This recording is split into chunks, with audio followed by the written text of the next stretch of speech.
ప్రకాష్ రెడ్డి గారు ఈ మధ్యలోనే ఆర్టీవీ అనే ఛానల్కు ఇంటర్వ్యూ ఇవ్వడం జరిగింది.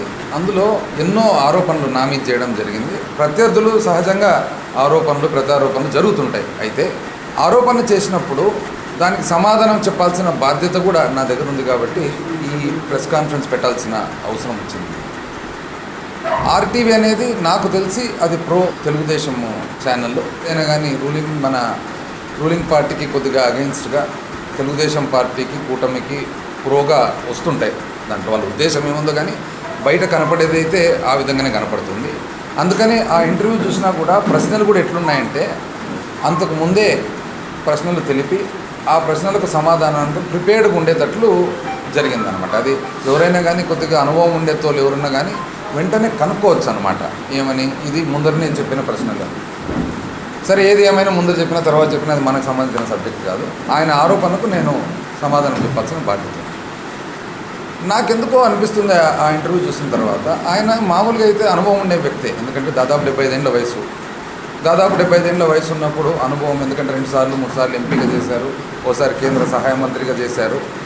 అయితే ఆ అనుభవానికి తగినట్లు ఆ ఇంటర్వ్యూలో సమాధానాలు అయితే నాకు వివిధ క్వశ్చన్స్లో ప్రశ్నల్లో కనపడలేదు. కొద్దిగా కన్ఫ్యూజన్లో ఉన్నట్లు కూడా ఉందన్నమాట. ఒక చోట ఏమంటాడు, వీళ్ళేమి ఒక్క డోను పులివెందుల మాత్రమేనా అభివృద్ధి, వేరే ఎక్కడ అభివృద్ధి లేదా అంటారు. అంటే నీకై నువ్వు చెప్పినట్లే కదా, మీకై మీరు చెప్పినట్లే కదా డోన్లో పులివెందుల అభివృద్ధి జరిగినట్లు. అభివృద్ధి వేరే చోట జరిగిందా జరగలేదా అనేది ఒక నిమిషం పక్కన పెడతాం. ప్రస్తుతం మీరు మీ కన్సర్న్ ఏమి, మీరు ఎమ్మెల్యే డోన్గా పోటీ చేస్తున్నారు. ఎమ్మెల్యే డోన్గా పోటీ చేసేటప్పుడు మీరు జనరల్గా డోన్ గురించి మాట్లాడతారా, రాష్ట్రం గురించి దేశం గురించి మాట్లాడతారా? సహజంగా ఎవరైనా కానీ శాసనసభకు పోటీ చేసేటప్పుడు వాళ్ళ శాసనసభ పరిధి తప్పితే అట్మోస్ట్ రాష్ట్ర ఇంట్రెస్ట్. సో ఇది మీకై మీరు ఒప్పుకుంటున్నారు డోన్లో పులివెందుల్లో అభివృద్ధి జరిగినట్టు మీ మాటలతోనే. ఎందుకంటే డోన్లో పులివెందుల్లో తప్ప వేరే చోట అభివృద్ధి కనపడడం లేదని మీరే అంటారు. నెక్స్ట్ ఏమంటారు, వివిధ సందర్భాల్లో అభివృద్ధి లేదు డోన్లో అంటారు. మీరే చెప్తారు డోన్లో అభివృద్ధి జరిగిందని, మీరే చెప్తారు డోన్లో అభివృద్ధి లేదని. ఏదో ఒకటి, నేను ఇంతకుముందు కూడా ప్రెస్ కాన్ఫరెన్స్ చెప్పిన, దయచేసి క్లారిటీ తీసుకోండి. ఏదో ఒకటి క్లియర్గా ఉండండి. ఒక్కటి అంటే రోడ్డుకు లెఫ్ట్ సైడ్ అన్నా నడవండి, రైట్ సైడ్ అన్నా నడవండి. మధ్యలో నడిస్తే ఎవరెవరు తగిలిస్తారు. నెక్స్ట్ సెకండ్, మీరు మంత్రి డోన్కేనా అంటారు. అంటే అర్థం ఏమి, నేను డోన్లో ఉండి అన్ని బాగా చూసుకున్నట్లే కదా తన మాటల్లోనే. మళ్ళీ వివిధ సందర్భాల్లో ఏమంటాడు, మీరు మంత్రిగా ఏం చేసినారు ఇక్కడ అంటారు. మీరే చెప్తారు డోన్కు మీరు మంత్రి అని, మీరే చెప్తారు డోన్కు కనపడడం లేదా అని, మంత్రి కనపడడం లేదా. ఏదో ఒకటి దయచేసి మీరు క్లారిటీ తీసుకోమని చెప్పి, ఒక ఆలోచనకు రండి అని చెప్పి నా విజ్ఞప్తి. ఇంకో చోట ఏమంటారు, వాళ్ళేమేమి మేము జమీందారులేం కాదు వాళ్ళు. ఎందుకు అది ఎప్పుడు ఆర్టీవీ ఇంటర్వ్యూ అయినా అడిగినాడు అనమాట. ఏమని, వాళ్ళు జమీందారు ఫ్యామిలీ కదా కాబట్టి మీరు పోటీ పడగలుగుతారంటే వాళ్ళు ఏం జమీందారులేం కాదు అని. సంతోషం, నేను ఏ రోజు జమీందారు అని చెప్పుకోలే, ఏ రోజు ఇంకోటి చెప్పుకోలే.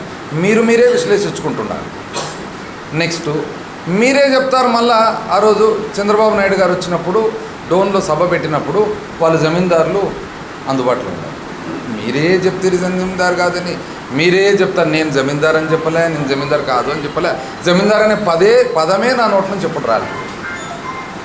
మీరే చెప్తారు మా దగ్గర డబ్బులు లేవు. మీ దగ్గర డబ్బులు ఉన్నాయని నేను ఏ రోజు చెప్పలేదు, డబ్బులు లేవని కూడా నేను ఏ రోజు చెప్పలేదు. అది కూడా మీరే ఏదో ఒకటి దయచేసి ఒక క్లారిటీకి రండి, ఒక క్లియర్గా ఒక ఆలోచనకు రండి. ఆ తర్వాత ఇంకా తను ఏం చేయబోతున్నారు అభివృద్ధి కార్యక్రమాలంటే, కర్నూలు జిల్లాలో డోన్ను కలుపుతారు. సంతోషం. అంటే నాకు తెలిసి ఇట్లా జిల్లాలు ఒక్కొక్క ఎమ్మెల్యే తలుచుకున్న ప్రకారం నియోజకవర్గాలు కొత్త జిల్లాల్లో కలపడం, ఈ జిల్లా నుంచి ఆ జిల్లాకు తీయడం, ఆ జిల్లా నుంచి ఈ జిల్లాలో పెట్టాలనేది నాకు తెలిసి సాధ్యమైన పని అయితే కాదు. మళ్ళీ మీరేమన్నా మీకు స్పెషల్గా ఏమన్నా శక్తి ఉందేమో నాకైతే తెలియదు. ఈ విధంగా ఒకవేళ ఈ జిల్లా నుంచి ఆ జిల్లా నుంచి ఈ జిల్లాకు కాన్స్టిట్యున్సీలుగా మార్చేదానికి అవకాశం ఉందంటే రోజు ప్రతి సోమవారం పొద్దున్నే గ్రీవెన్స్ సెల్లో ముఖ్యమంత్రి గారికి నా నియోజకవర్గం ఇక్కడ, నీ నియోజకవర్గం అక్కడ అనేది గ్రీవెన్స్ సెల్లో ఫస్ట్ అదే ఉంటుంది. అయినా ఏమో మీరు అంటున్నారు మళ్ళీ కలుపుతామని కాన్ఫిడెంట్గా. అయితే నాకు ఒక సందేహం, ఆ సందేహం ఏమంటే అసలు డోను ఏ విధంగా నంద్యాల జిల్లాకు వచ్చింది? మీ వల్ల కదా. డీలిమిటేషన్ అప్పుడు డోన్ నియోజకవర్గము నంద్యాల పార్లమెంట్లోకి వచ్చింది. ఎప్పుడు డీలిమిటేషన్ ఎప్పుడు జరిగింది? రాష్ట్ర ప్రభుత్వం కాంగ్రెస్, కేంద్ర ప్రభుత్వం కాంగ్రెస్. ఆ రోజు ఈ పార్లమెంటు ఎవరు ఎంపీ? మీరు ఎంపీ. ఆ రోజు మీ సతీమణి గారు ఎమ్మెల్యే. అంటే మీ సతీమణి గారు ఎమ్మెల్యే ఉండగా, మీరు ఎంపీగా ఉండగా, రాష్ట్ర ప్రభుత్వం కాంగ్రెస్ మీ ప్రభుత్వం ఉండగా, కేంద్ర ప్రభుత్వం కాంగ్రెస్ ఉండగా డీలిమిటేషన్ జరిగితే ఆ రోజు డోను నంద్యాల పార్లమెంట్లోకి వచ్చింది. వైఎస్ఆర్సీపీ ప్రభుత్వం వచ్చిన తర్వాత వికేంద్రీకరణలో భాగంగా పార్లమెంట్లన్నీ కూడా జిల్లాలు చేయడం జరిగింది. ఒక 2-3 ఎక్సెప్షన్స్ తప్ప. 2-3 ఎక్సెప్షన్స్ ఎట్లా అంటే, అరకు చాలా పెద్ద ఏరియా కాబట్టి, జోగ్రాఫికల్ ఏరియా కాబట్టి ఆ అరకు ఏరియాను 2-3 సెగ్మెంట్లు చేయడము, అటువంటి ఒక 2-3 తప్ప మిగతా అన్ని చోట్ల కూడా పార్లమెంటు జిల్లా అయింది. మళ్ళా ఇప్పుడు డోను నంద్యాల జిల్లా ఉండేదానికి ప్రధానమైన బాధ్యత మీదే కదా. ఇప్పుడు మీరే అంటే మీ ఒప్పితంతోనే. నాకు ఇంకొక వార్త కూడా ఉంది. అప్పటి రోజుల్లో మీరు ఫ్యూచర్ ఊహించి ఈ కృష్ణగిరి, దేవనకొండ ఇటువంటివి డోన్కు కలపకుండా ఉంటే కానీ బాగుంటుంది అని మీ భవిష్యత్తు కోసం ఆలోచన చేసి దీనికి ఒప్పితం తెలిపినారనేది కూడా ఒక వార్త. అయితే నాకు అది వ్యాలిడ్గా నాకు 100% నాకు తెలిసినది కాబట్టి నేను క్వశ్చన్ మార్క్ పెడుతున్నా. కానీ వార్త అయితే ఉంది. ఏది ఏమైనా కూడా మీరు అధికారంలో ఉండగా, మీరు ఎంపీగా ఉండగా, మీరు ఎమ్మెల్యేగా ఉండగా డోన్ వచ్చి నంద్యాల పార్లమెంట్లో కలిసింది. ఎప్పుడైతే పార్లమెంట్లు జిల్లాలు అయినాయో ఇది ఆటోమేటిక్గా జరిగింది. మళ్ళీ ఇప్పుడు బాధ్యత ఎవరిది అంటే, మీకు ఇష్టమైనప్పుడు నంద్యాల పార్లమెంట్లో కలపగలుగుతారు, మీకు ఇష్టమైనప్పుడు నంద్యాల జిల్లాలో ఉంచగలుగుతారు, మీకు ఇష్టం లేకుంటే కర్నూలు జిల్లాకు మారుస్తారు. రేపొద్దున ఒకవేళ మీకు ఇంకా ఏమన్నా వేరే విధంగా బాగుందంటే పక్కనే అనంతపురం ఉంది, అనంతపురం జిల్లాకు కూడా మార్చవచ్చు మీ ప్రకారంగా. అంతే కదా, మనకు అనంతపురం కూడా బార్డరే కదా, దగ్గర అవుతుంది కదా, సేమ్ ఆల్మోస్ట్. కాబట్టి మీరు అనంతపురం కూడా మార్చే శక్తి మీ దగ్గర ఉంది అనేది మీరే తెలియపరచు. మంచిది, సంతోషం. మీ శక్తి మీ దగ్గర పెట్టుకోండి. పబ్లిక్ గమనిస్తారు ఇది అయ్యేదైనా కాదా అని. ఇప్పుడు మామిడి చెట్టు ఎక్కి మామిడి పండు తీసుకొస్తా అని చెప్తే పబ్లిక్ నమ్ముతారు. ఈయనేమో ఎక్కుతాడేమో, చెట్టు ఏమైనా ఎక్కే కెపాసిటీ ఉందేమో, లేదా కట్టెతో కొట్టి తెంపుతాడేమో. చుక్కలను తీసుకొని వచ్చిస్తా అంటే పబ్లిక్ కూడా గమనిస్తారు, ఇది వీలవుతుందా వీలు పడదా అనేది వాళ్ళ ఆలోచన. పబ్లిక్ వదిలిపెడతారు, అయిపోయింది. ఏది ఏమైనా మన ప్రభుత్వం వచ్చిన తర్వాత ఎప్పుడైతే జిల్లాలు ఏర్పడినాయో ఎక్కువ శాతం పని మనకు ఎక్కడ ఉంటుంది? రెవెన్యూ డివిజన్ ఆఫీస్లో ఉంటుంది. ఎక్కువ శాతం పని ఎక్కడ ఉంటుంది? సబ్ డివిజనల్ పోలీస్ ఆఫీస్లో ఉంటుంది. ఎక్కువ శాతం పని ఉండే రెవెన్యూ డివిజన్ ఆఫీసు మనం ఇక్కడ ఏర్పాటు చేయించాం. డోన్ ప్రజల కన్వీనియన్స్ కోసము, డోన్ ప్రజలందరికీ కూడా, ప్యాపిలి ప్రజలందరికీ కూడా అనుకూలంగా ఉండాలని ఆర్డీఓ ఆఫీసు ఇక్కడ ఓపెన్ చేయించినాం. ఎప్పుడు ఓపెన్ చేయించినాము? ఇదే కేఈ కృష్ణమూర్తి గారు ఉప ముఖ్యమంత్రిగా ఉండగా, రెవెన్యూ సబ్జెక్ట్ ఆయనది, రెవెన్యూ మంత్రిగా ఉండగా, senior most minister in the TDP క్యాబినెట్లో ఉండగా రెవెన్యూ డివిజను పత్తికొండలో చేసేదానికి ప్రయత్నం చేసినారు, గుర్తుపెట్టుకోండి. అది కూడా కాలేదు. మన ప్రభుత్వం వచ్చిన తర్వాత డోను కానీ పత్తికొండ కానీ మన కృషి వల్ల జరిగింది. ఇది నేను నిర్మోహమాటంగా చెప్తున్నాను. అయితే తను మాత్రము ఎక్కడ కావాలంటే అక్కడ కలపొచ్చు అని అంటున్నాడు, వాళ్ళ ఇష్టం. అదేవిధంగా ఇక్కడి నుంచి నంద్యాల పోయేదానికి అనుకూలంగా ఉండాలని జాతీయ రహదారి కూడా చేపించినాం. బహుశా ఇక్కడ కూడా ఒకే నియోజకవర్గంలో జాతీయ రహదారి మొదలు కావడము ఎండ్ కావడం ఉండదు, కానీ చేపించినాం. ఎందుకు? డోన్లో బయలుదేరితే 1 గంట లోపల నంద్యాల చేరేదానికి అనుకూలంగా ఉండేదాన్ని. ఇప్పుడు ప్రజలు అర్థం చేసుకోండి ఏది కరెక్ట్ ఏది రాంగ్ అని. అదేవిధంగా 30-40 సంవత్సరాల నుంచి మీరు రాజకీయాల్లో ఉన్నాము, మేము చాలా సీనియర్స్ అని చెప్తున్నారు. మీ తండ్రి గారంటే నాకు కూడా గౌరవమే. సెంట్రల్ లా మినిస్టర్ కూడా ఉన్నారు, 2 సార్లు ముఖ్యమంత్రిగా ఉన్నారు, మీరు ఎంపీగా ఉన్నారు. 40 సంవత్సరాల నుంచి 4 దశాబ్దాల నుంచి డోన్లో సపోర్ట్ కావాలనే ఒక డిమాండ్ ఉంది.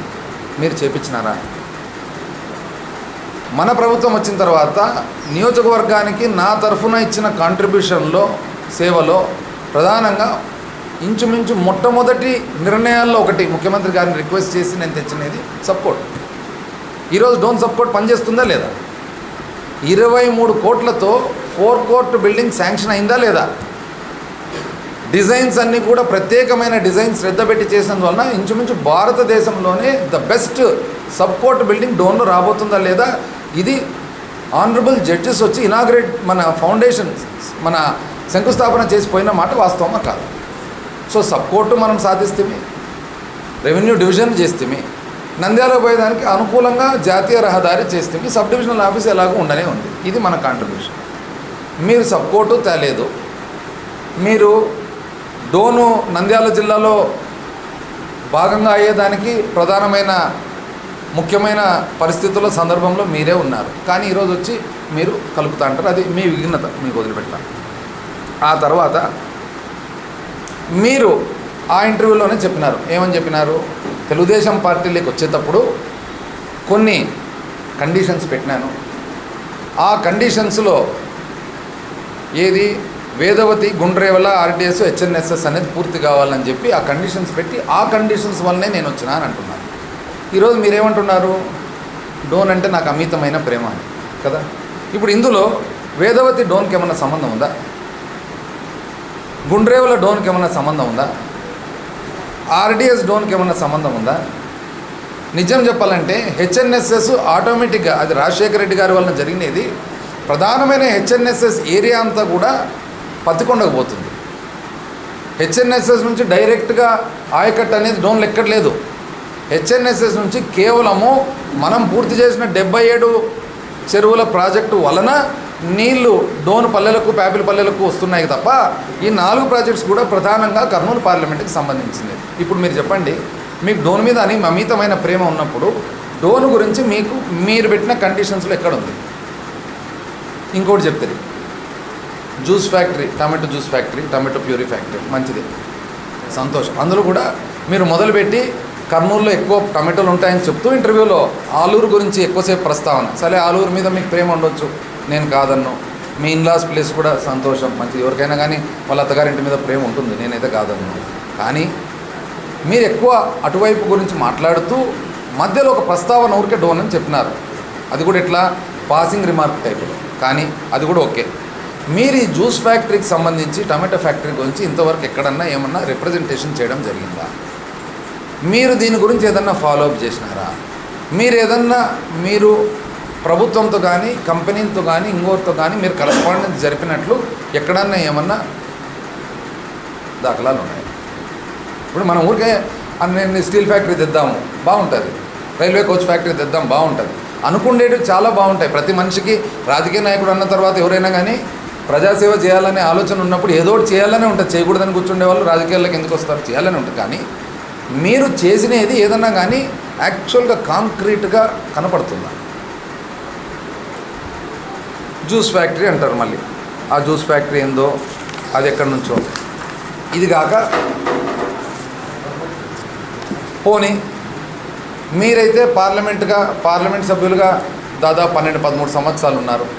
మీ కాంట్రిబ్యూషన్ ఎక్కడన్నా కర్నూలు పార్లమెంటుకు నేను కాంక్రీట్గా ఇచ్చేసినాను, నేను రైల్వే సహాయ మంత్రిగా నేను కాంక్రీట్గా ఇచ్చేసినాను, ఈ చెట్టు నాటినాను, ఈరోజు ఈ చెట్టు పెద్దగైంది, ఈ చెట్టు ఫలాలు ఈరోజు పబ్లిక్ వస్తున్నాయి, ఏమన్నా మీరు చెప్పగలుగుతారా? ఒకటన్నా, నాకైతే తెలీదు.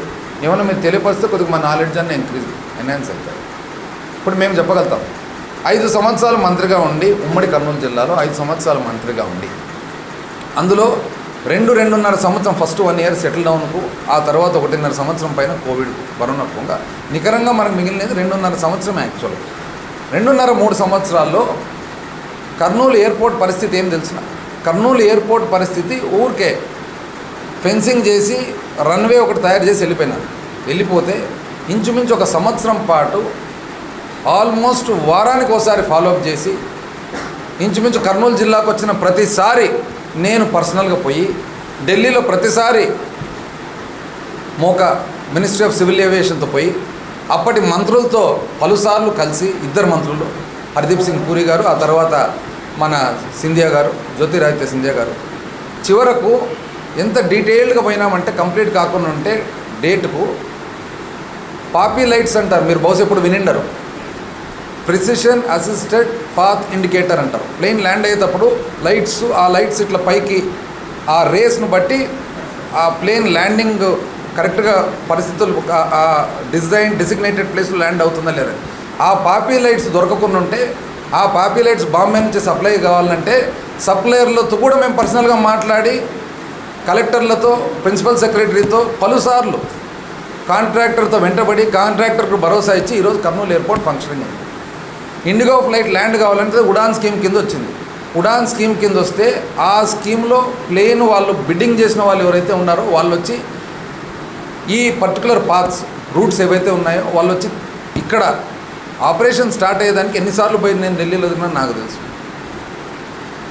ఓరోకల్ మెగా ఇండస్ట్రియల్ పార్క్ అంటే ఏదైతే నిగ్డిట్ అంటారో, సెంట్రల్ గవర్నమెంటు కేంద్ర ప్రభుత్వం ఇండస్ట్రీస్ డెవలప్ చేసేదానికి వాళ్ళు సగభాగం కాంట్రిబ్యూట్ చేస్తారు.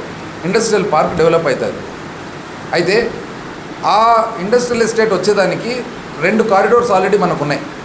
Vizag Chennai industrial corridor and Bengaluru Chennai industrial corridor. నేను పోయి Hyderabad Chennai industrial corridor, Hyderabad Bengaluru industrial corridor కావాలని అడిగి హైదరాబాద్ బెంగళూరు ఇండస్ట్రియల్ కారిడోర్ కోసం అడిగితే పైన ఏమన్నారంటే 2 కారిడోర్స్ ఆల్రెడీ ఇచ్చినాం కదా పునర్వ్యవస్థీకరణ చట్టంలో, 3వది ఇప్పుడే చూసేదానికి వీలు పడదంటే ఎంతోమందిని రిప్రజెంట్ చేసి ముఖ్యమంత్రి గారి సహాయం తీసుకొని హైదరాబాద్ టు బెంగళూరు ఇండస్ట్రియల్ కారిడోరు 9,000 ఎకరాలతో మనం శాంక్షన్ చేయించిన తర్వాత అందులో 400 చిల్లర కోట్లతో శ్రీశైలం బ్యాక్ వాటర్స్ నుంచి నీటి సరఫరా కోసం వర్క్ శాంక్షన్ చేయించిన వర్క్ ప్రోగ్రెస్లో ఉంది. మీరు గమనించండి, ఓరోకల్ దగ్గర రోడ్ సైడ్ ఉండే పైప్స్ అవే జరుగుతుండేవి. చివరకు ఒక ఇంటేక్ వెల్ శ్రీశైలం బ్యాక్ వాటర్స్లో ఏదైతే ఉందో ఆ ఇంటేక్ వెల్ డిజైన్ కోసం నేను ఒక 4 మీటింగ్లు పెట్టినా ఇరిగేషన్ డిపార్ట్మెంట్ వాళ్ళు. ఇరిగేషన్ డిపార్ట్మెంట్ పర్మిషన్ ఇచ్చేదానికి నేను ఎన్ని మీటింగ్లు పెట్టినాను, ఎన్ని కరస్పాండెన్స్ నాకే తెలియదు. ఈ రేపు పొద్దున ఎప్పుడైతే అది కంప్లీట్ అవుతుందో మొత్తము ఇంచుమించు ఆంధ్రప్రదేశ్ స్టేట్లో one of the fine industrial park అవుతుంది. ఏ విధంగా హైదరాబాద్ టు బెంగళూరు ఏ విధంగా తెచ్చినాం తెలిసిన, అది 3 రాష్ట్రాల్లో పోవాలా, తెలంగాణ, ఆంధ్ర అండ్ కర్ణాటక. తెలంగాణ వాళ్ళు ఒప్పుకోలే, మాకు అవసరం లేదన్నారు, ఎందుకంటే ఎలాగో జడ్చర్ల వరకు వాళ్ళకు ఇండస్ట్రీస్ వచ్చినాయి. బెంగళూరు వాళ్ళు ఒప్పుకోలే, మాకు అవసరం లేదన్నారు, ఎందుకంటే చిక్బళ్ళాపూర్ నుంచి ఎలాగో మనం బాగేపల్లి నుంచి ఎలాగో ఇండస్ట్రీస్ వచ్చినాయి. ఇది ఇండస్ట్రియల్ పార్క్ అయితే మాకు దెబ్బ పడుతుందని 2 రాష్ట్రాలు బహుశా ఒప్పితం లేకుండా కేవలం 2 జిల్లాలు అనంతపురం జిల్లా అండ్ కర్నూలు జిల్లా కోసము మేము పలుసార్లు తిరిగి ఇండస్ట్రియల్ పార్క్ తెచ్చినాం. ఇది మీ కనీసం మీరు ఎంపీగా ఉన్నారు కదా, మీ నోటీసులలో ఉంది ఈ కాంట్రిబ్యూషన్. గాజుదిన్న ప్రాజెక్ట్ అండి, దానికి అష్యూర్డ్ వాటర్ ఉందా? అసలు నీళ్లు దానికి అష్యూర్డ్ వాటర్ ఉందా? ఖచ్చితంగా రావాలనే కండిషన్ లేదే. వర్షం నీళ్లు పడితే గాజుదిన్న ప్రాజెక్ట్ నిండాల. మొట్టమొదటిసారిగా గాజుదిన్న ప్రాజెక్టు హెచ్ఎన్ఎస్ఎస్ నుంచి పర్మిషన్ తీసుకొని ముఖ్యమంత్రి గారిని అడిగి పర్మిషన్ తీసుకొని, ఇది కూడా 40 సంవత్సరాల నుంచి అడుగుతున్నారు, దామోదరం సంజీవయ్య గాజుదిన్న ప్రాజెక్టు నీళ్లు రావాలని. లేదంటే ఏ రోజుకైనా డోన్ పట్టణానికి డ్రింకింగ్ వాటర్ తాగునీరు దాని మీద ఆధారపడి ఉంది. కర్నూలు టౌను సిటీ దాని మీద ఆధారపడి ఉంది. కోడుమూరు మీ మండలము, నా నియోజకవర్గం అని ఏదైతే కోడుమూరు అంటారో అందులో ఒక మండలం వ్యవసాయం కోసం దాని మీద ఆధారపడి ఉంది. గోనెగండ్ల మండలం వ్యవసాయం కోసం ఆధారపడి ఉంది. ఎమ్మిగనూరు టౌను మున్సిపాలిటీ ఆధారపడి ఉంది అని చెప్పి స్లూస్ పెట్టించి 3 టీఎంసీ అధికారికంగా 3 టీఎంసీ ఇప్పించి గాజులదిన్న ప్రాజెక్టు కెపాసిటీ 4 టీఎంసీ అయితే 100 చిల్లర కోట్లు పెట్టి ఆ 100 చిల్లర కోట్ల ఇంచుమించు 130 కోట్ల ద్వారా 4 నుంచి 5 టీఎంసీలకు కెపాసిటీ పెంచడం జరిగిందంటే 3 టీఎంసీ అధికారికంగా వస్తే 2 టీఎంసీ వర్షాల నుంచి వస్తాయి, 5 టీఎంసీ నిండితే ఇది గాజులదిన్న ప్రాజెక్ట్ సామర్థ్యం. మీకు కనీసం ఈ ఐడియా ఉందా? నేషనల్ లా యూనివర్సిటీ ఎందుకు కర్నూలులో స్థాపిస్తున్నాము? ఇంచుమించు 1000 కోట్లు పెట్టి. ఏ రాష్ట్రానికి కూడా ఒకటే లా యూనివర్సిటీ వచ్చేది. అయితే నల్సర్ మాదిరిగా నేషనల్ లా యూనివర్సిటీ అనేది పునర్వ్యవస్థీకరణ జరిగినప్పుడు మేము అన్యాయమైన ఆంధ్రప్రదేశ్ అని పోయి తిరిగి ఎన్నిసార్లు నేను ఢిల్లీకి మినిస్ట్రీ ఆఫ్ లాకు రవిశంకర్ ప్రసాద్ దగ్గరికి పోయినానో మీరు పోయి ఒకసారి ఆయన అపాయింట్మెంట్ బుక్ చూడండి తెలుస్తారు.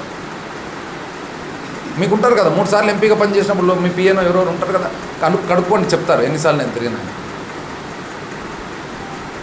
బార్ కౌన్సిల్ ఆఫ్ ఇండియా దగ్గరికి పర్మిషన్ రావాలంటే బార్ కౌన్సిల్ చైర్మన్ దగ్గరికి నేను ఎన్నిసార్లు పోయినానో అడగండి.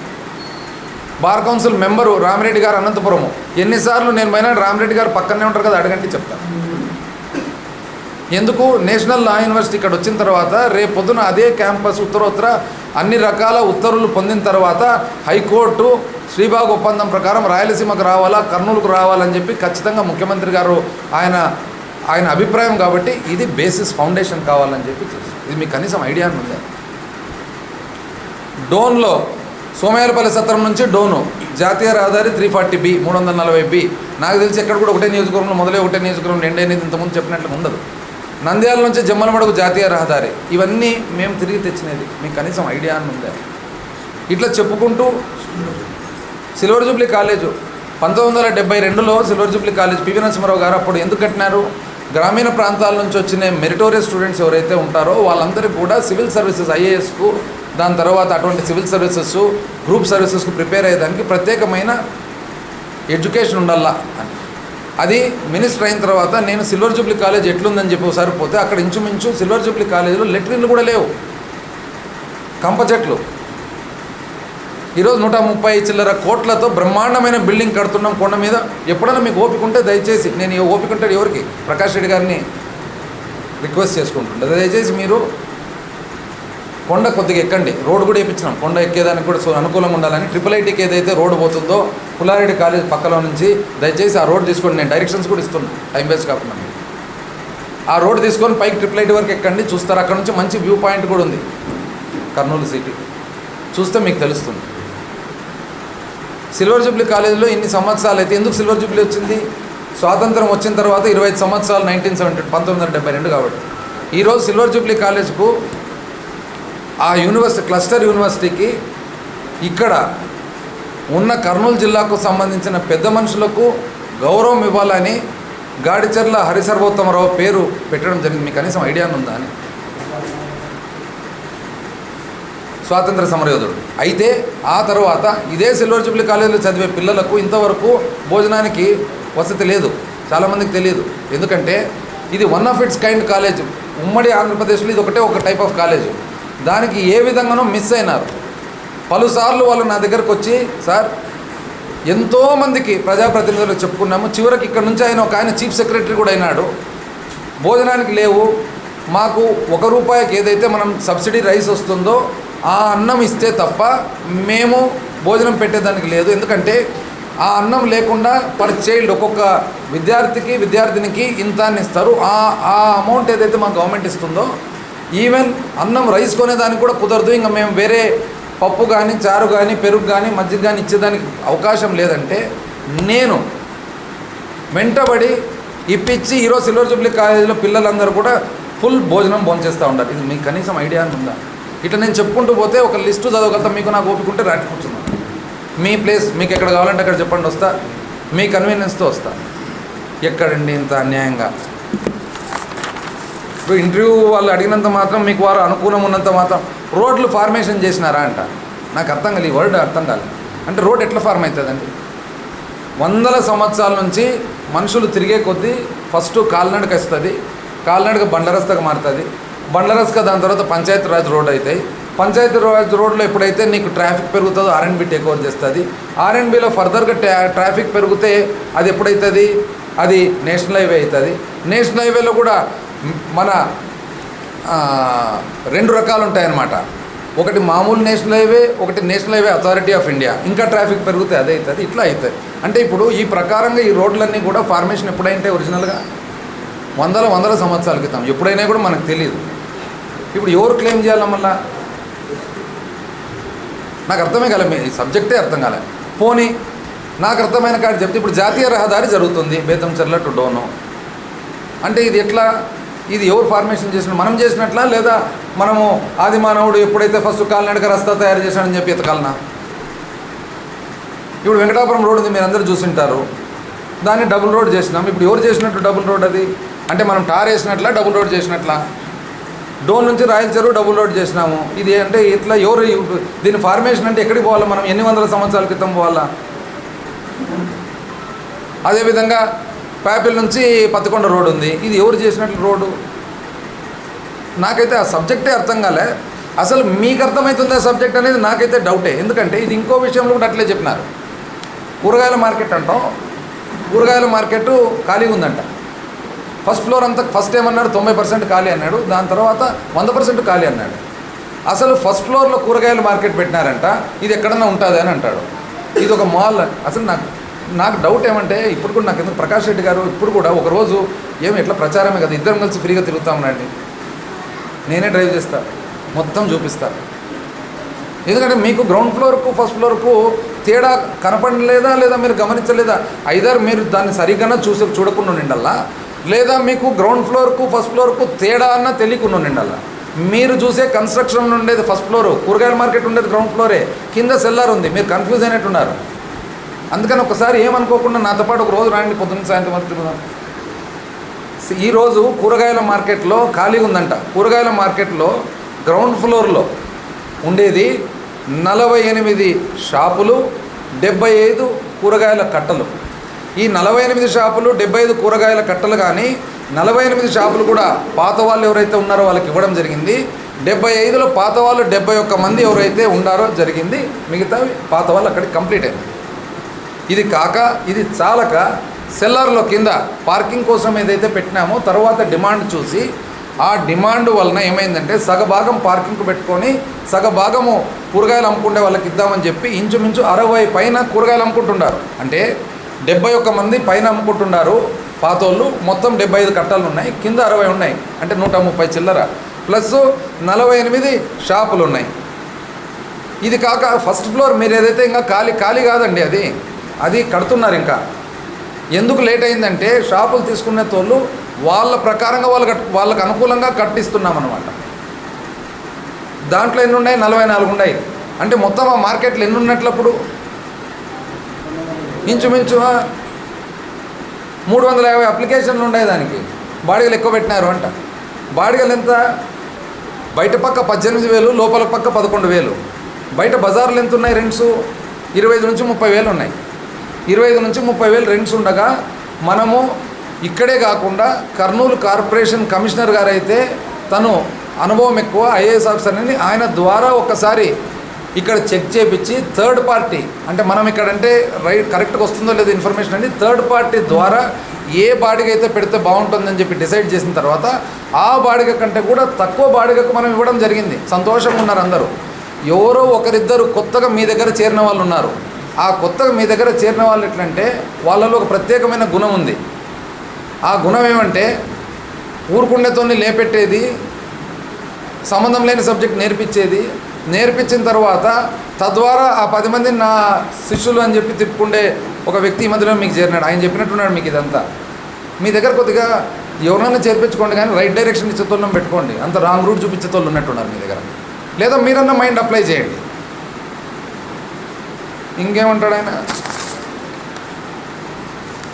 నేను ఆర్థిక నేరస్తున్నంట. అసలు మీకు ఆర్థిక నేరస్తుడు అంటే అర్థం తెలుసునండి? ఆర్థిక నేరస్తున్నంట. ఇప్పుడు ఆర్థిక నేరస్తుడు ఎవరైతారు?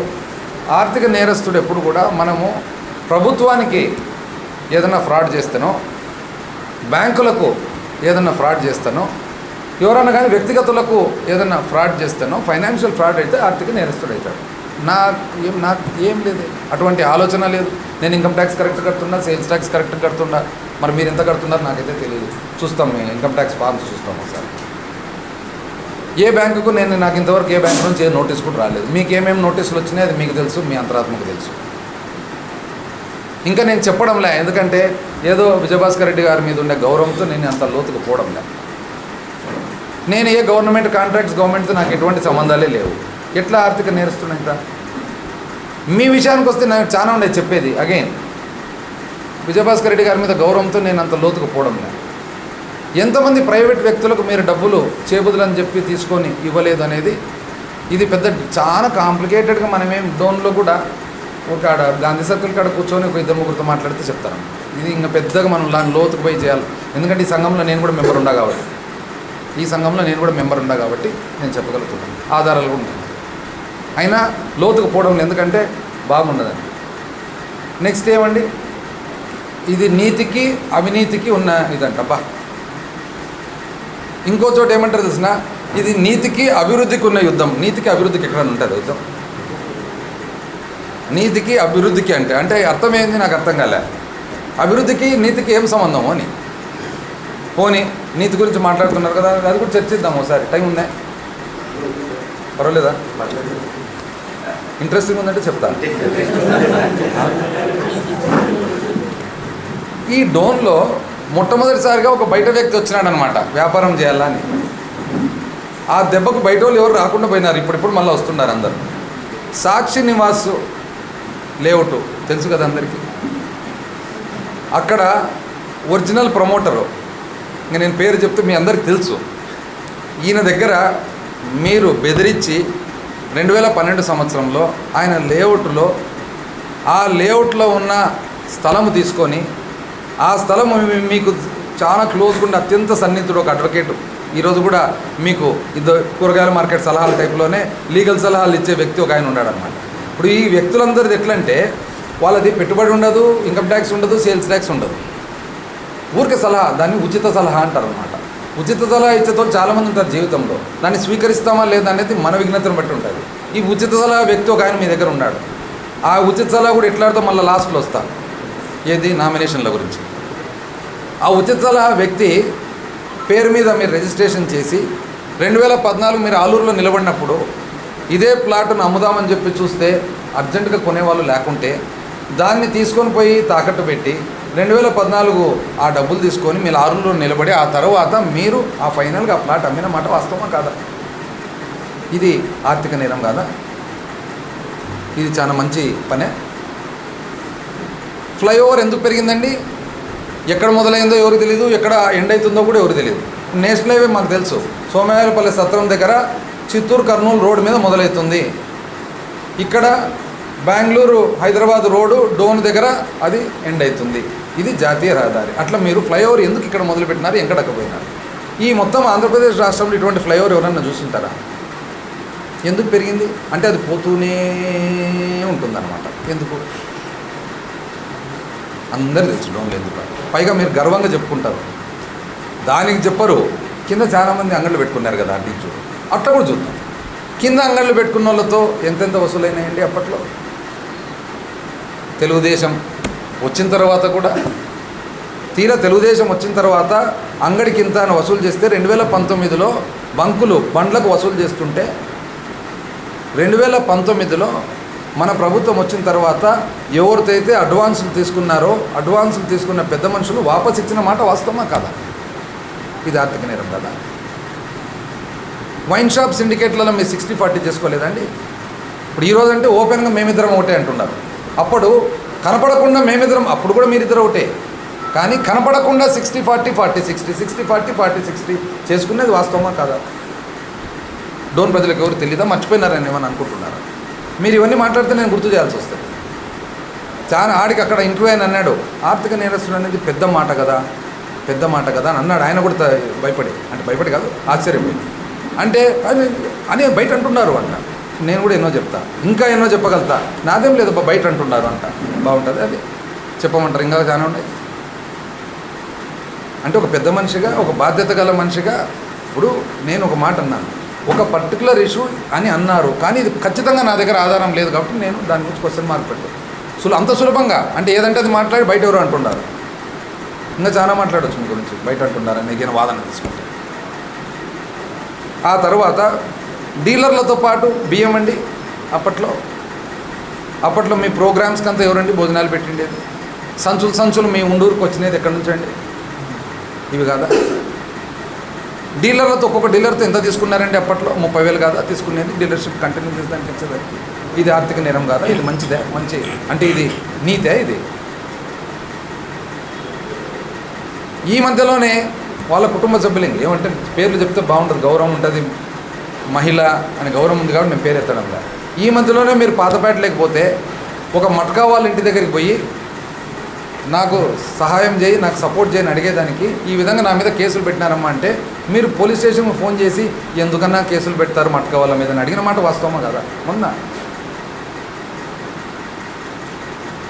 ఈ మధ్యలోనే బేతంచెర్ల గూటుపల్లెకి పోయి ఇంతకుముందు దొంగ ఐరన్ జరుగుతుండే. దొంగ ఐరన్ జరిగేటప్పుడు, ఇల్లీగల్ ఐరన్ జరిగేటప్పుడు మీ మనుషులు వచ్చి మీరు గేటు పెట్టి మీరు వసూలు చేసి తుపాకులు ఇట్లా జీపు పెట్టి జీప్ పైన ఇట్లా తుపాకులు పెట్టి వసూలు చేసినది మర్చిపోయినారు అనుకుంటున్నారా బేతంచెర్ల ప్రజలు?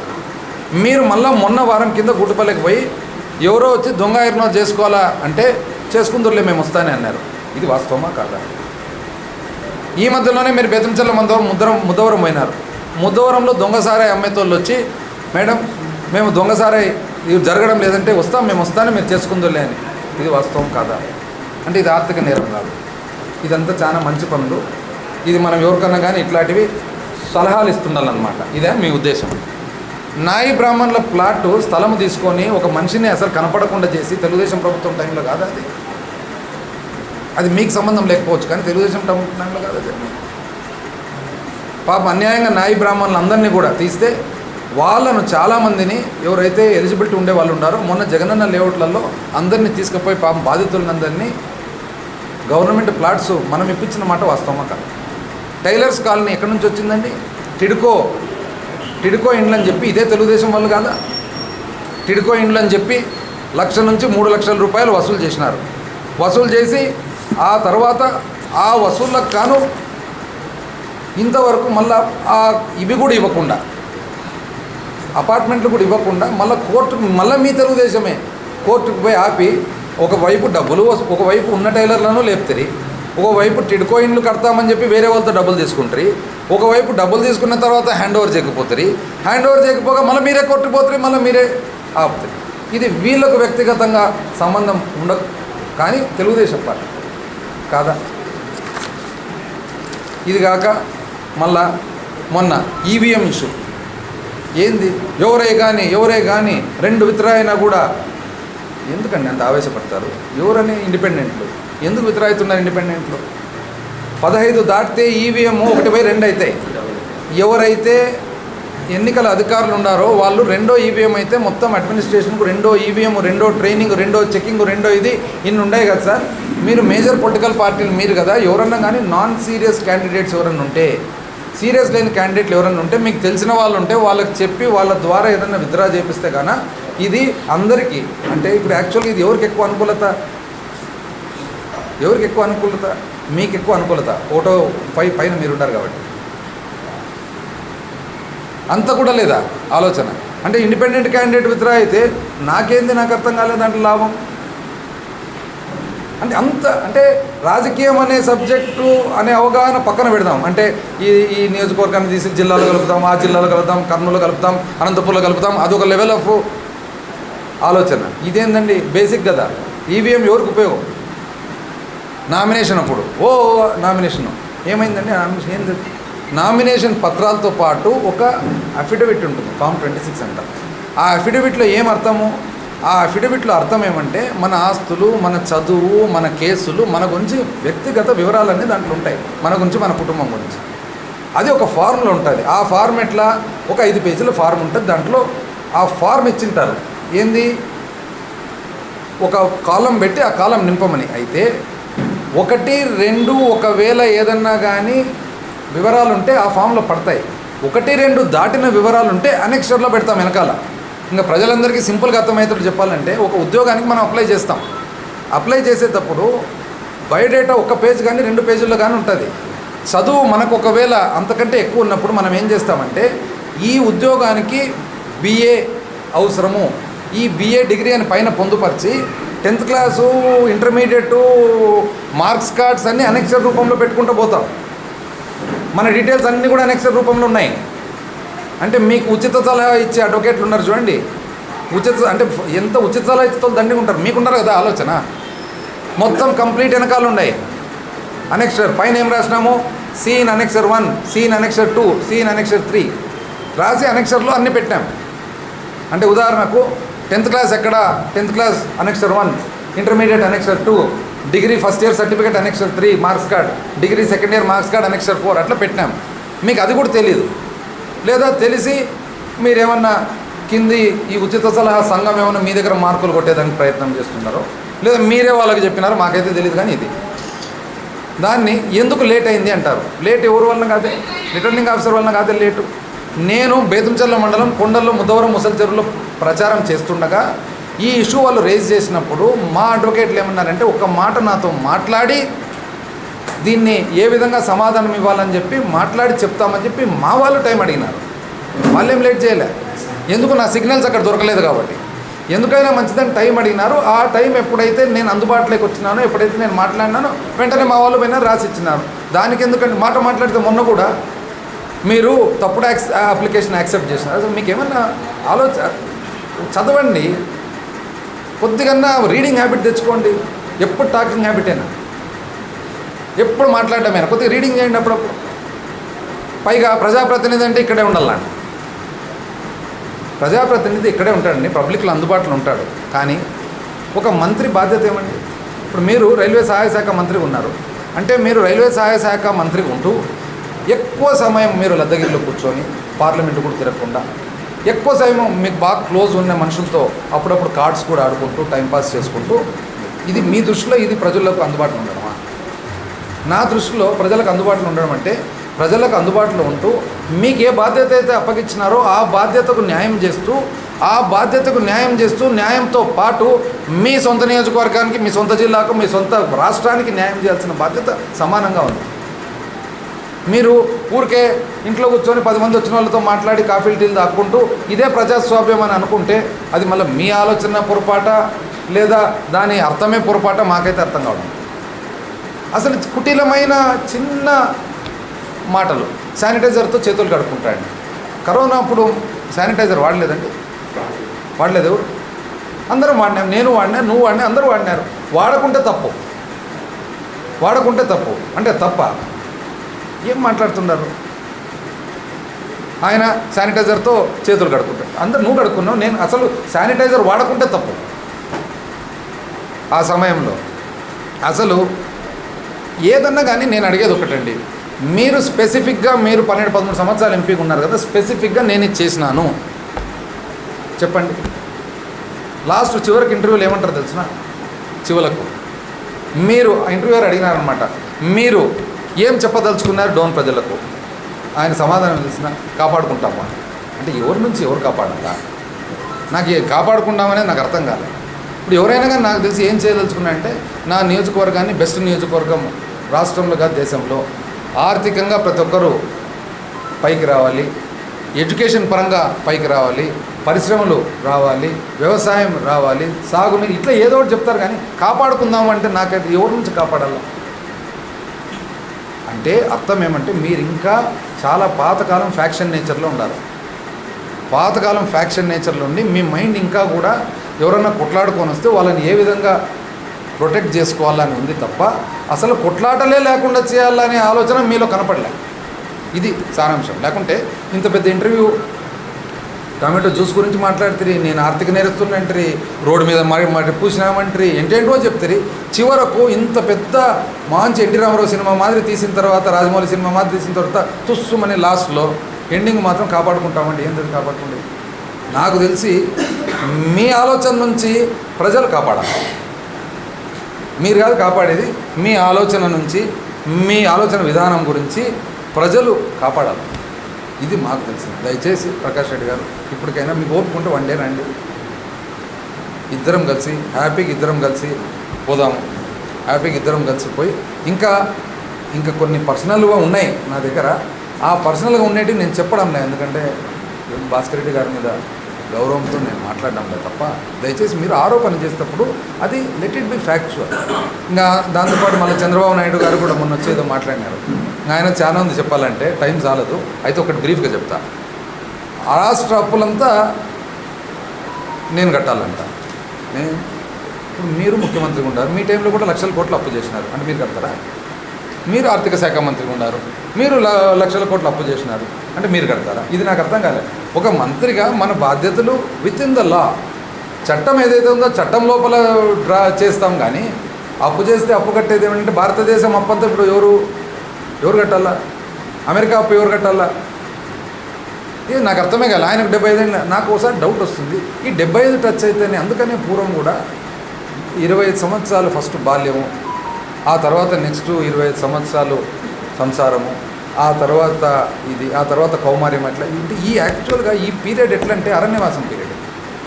వాస్తవం పెద్దలు ఊరికే పెట్టింటారా మనకు? ఇప్పుడు ఈరోజు మనము తాగేది, తినేది, మంచి చెడ్డ అన్నీ కూడా కొత్త విధానం అంతా బాగలేదు, పాత విధానమే కరెక్ట్ అంటున్నారు కదా. పాత విధానం ఏం పెట్టింది? ఎందుకంటే 60 ఇప్పుడు రిటైర్మెంట్ 60కి ఎందుకు పెట్టినారు? 60 దాటినాక చిన్నగా చిలిపిగా పిల్లల మాదిరి అవుతామన్నమాట. సో మనమన్నా వదిలిపెట్టుకోవాలా, లేదా ఊరికే సలహా ఇచ్చేటట్లు ఉండాలా. మనమే ఫీల్డ్కి పోయినామనుకో ఇంక ఇట్లుంటాయి. దీన్ని ఇప్పుడు అర్థం చేసుకోవాలంటే నాకు ఇది ఒక టైం. మళ్ళీ ఫస్ట్ అర్థం చేసుకోవాలా, దాని తర్వాత దాన్ని మళ్ళీ గుర్తుపెట్టుకోవాలా. దయచేసి ప్రకాష్ రెడ్డి గారు ఇది వద్దండి, మీరు రండి, ఇద్దరం కలిసి మొత్తం నియోజకవర్గం నేను ఇక్కడ తిరుగుతా, మీరు నన్ను కర్నూలు పార్లమెంట్లోకి తిప్పుతారు రండి. మీరేం చేసినారో మీరు చూపించండి, నేనేం చేసినా నేను చూపిస్తాను. నేనైతే ఓపెన్, ఎప్పుడైనా ఏదైనా కానీ ఇది రైట్ అంటే రైట్ అంట. నేనేం అట్లా కళ్ళు మూసుకొని చెవులు మూసుకొని మాట్లాడాను.